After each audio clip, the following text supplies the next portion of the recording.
Šitas rinkinukas pakeičia pėdas jau po pačio pirmo panaudojimo.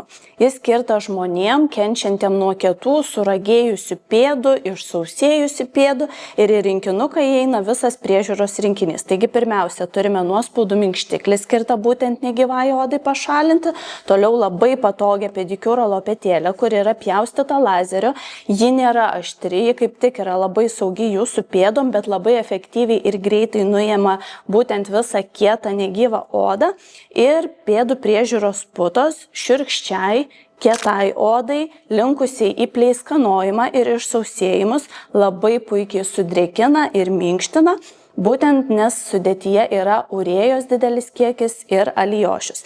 Taip pat šių putų sudėtyje yra ir spirulina, kuri turi priešgrybelinį poveikį. Priemonių naudojimas labai paprastas, tiesiog kartą per savaitę sausas pėdas susipurškime su šiuo minkštikliu, palaukiame apie 3-5 minutės, kol paviršius taps toksai lipšnus, bet jau skystis bus susigėręs ir su pedikiūro lopetėlė nudildžiuojame visą negyvą odą. Ir pedikiūro užbaigimui naudojame Rough Skin putas, kurias vėliau kiekvieną vakarą, geriausiai nakčiai, tepame tiesiog ant savo pėdų.